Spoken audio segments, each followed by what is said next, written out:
राजस्थान में आज शाम चुनाव प्रचार थम गया और सभी को इंतजार है 25 नवंबर का, जब वोट पड़ेंगे और आखिर दिन बीजेपी और कांग्रेस समेत सभी दलों ने अपनी पूरी ताकत झोंक दी।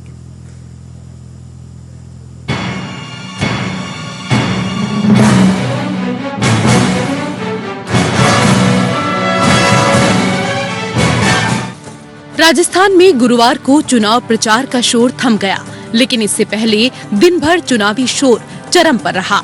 राजस्थान विधानसभा चुनावों के लिए प्रचार के आखिरी दिन पीएम मोदी ने पूरी ताकत लगा दी। राजस्थान के देवगढ़ में पीएम मोदी ने जनता से बीजेपी के पक्ष में मतदान की अपील की। उन्होंने दावा किया कि गहलोत सरकार की राजस्थान में कभी वापसी नहीं होगी।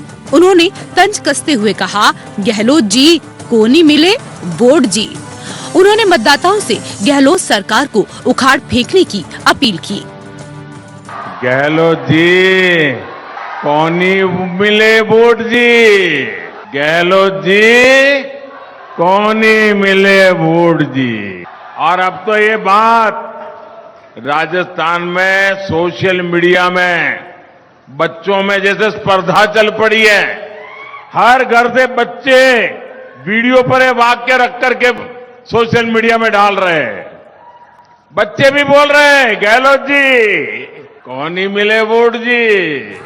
गुरुवार को जयपुर और नाथद्वारा में गृह मंत्री अमित शाह ने बीजेपी के पक्ष में रोड शो किया। रोड शो में उमड़ी भीड़ देखकर अमित शाह ने दावा कर दिया कि राजस्थान में अब की बार बीजेपी सरकार। इससे पहले अमित शाह ने जयपुर में एक प्रेस कॉन्फ्रेंस को संबोधित किया। अपनी प्रेस कॉन्फ्रेंस के दौरान अमित शाह ने राजस्थान के मुख्यमंत्री अशोक गहलोत और उनकी सरकार पर जमकर निशाना साधा। उन्होंने कहा कि गहलोत सरकार में महिलाएं सुरक्षित नहीं हैं। उन्होंने कहा, पूरे राजस्थान का दौरा करने के बाद मैं विश्वास के साथ बताना चाहता हूं कि राजस्थान में अगली सरकार बीजेपी की सरकार बन रही है। राजस्थान में सिचुएशन चेंज हो गया है। मेरी बात मानकर चलिए, राजस्थान के हर कोने में कांग्रेस हार रही है और भाजपा जीत रही है। उधर राजस्थान के झोटवाड़ा विधानसभा क्षेत्र में यूपी के सीएम योगी आदित्यनाथ ने रोड शो किया। झोटवाड़ा से बीजेपी प्रत्याशी राज्यवर्धन सिंह राठौड़ के समर्थन में आयोजित इस रोड शो की शुरुआत कालबाड़ रोड पर बजरंग द्वार से हुई। रोड शो में हजारों की संख्या में लोग शामिल हुए।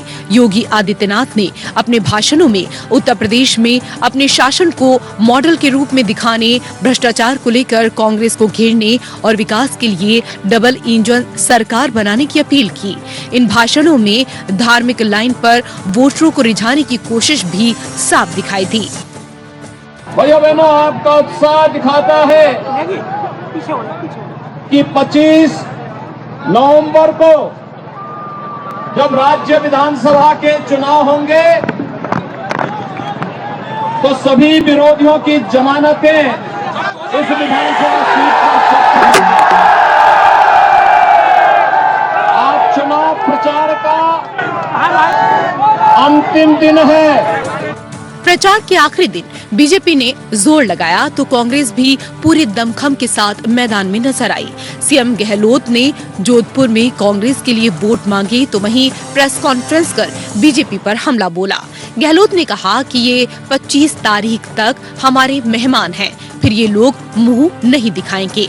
ये षड्यंत्र करने वाले लोग हैं। गहलोत ने दावा किया कि कन्हैया की हत्या में बीजेपी के नेता शामिल थे।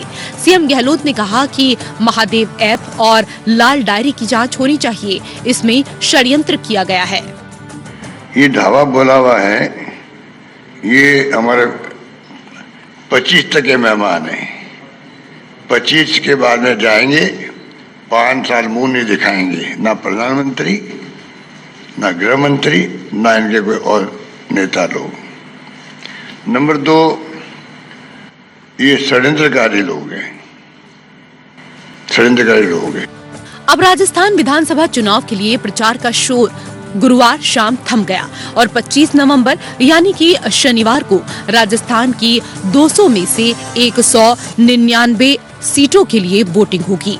एक सीट पर कांग्रेस प्रत्याशी के निधन की वजह से चुनाव टल गया है। ऐसे में 199 सीट पर वोटिंग होनी है। इस चुनाव में बीजेपी गहलोत सरकार के भ्रष्टाचार और हिंदुत्व को मुद्दा बना रही है, तो कांग्रेस को गहलोत के विकास और सियासी जोड़तोड़ की जादूगरी पर भरोसा है। लेकिन सच तो ये है कि राजस्थान विधानसभा चुनाव में हर बार की तरह इस बार भी मुद्दों के बजाय जातीय समीकरण का बोलबाला है। कांग्रेस और बीजेपी भी चुनाव के मुद्दों की जगह जातीय समीकरण पर फोकस कर रही है। पीएम मोदी ने बुधवार को कोटड़ी में सचिन पायलट के बहाने गुर्जर समाज पर जिस तरह जातीय कार्ड खेला है, उससे साफ हो गया है कि प्रदेश में विधानसभा चुनाव में जातीय समीकरण पूरी तरह भूमिका निभा रहे हैं। 2003 और 2013 के विधानसभा चुनाव में वसुंधरा राजे ने जाति कार्ड खेलते हुए कहा था कि वो जाटों की बहू हैं, राजपूतों की बेटी हैं और गुर्जरों की समधन हैं। ये तीनों जातियों की राजस्थान की राजनीति की दिशा तय करने में बड़ी भूमिका रहती है। 2018 में बीजेपी की इन पर पकड़ कमजोर हुई तो सरकार हाथों से खिसक गई और कांग्रेस ने उन्हें साधकर सत्ता अपने नाम कर ली थी। ऐसे में राजस्थान में जिस पार्टी ने अंतिम दौर में इन जातियों को साध लिया, उसी पार्टी के हाथ सत्ता की चाबी भी लगेगी। Bureau report, APN।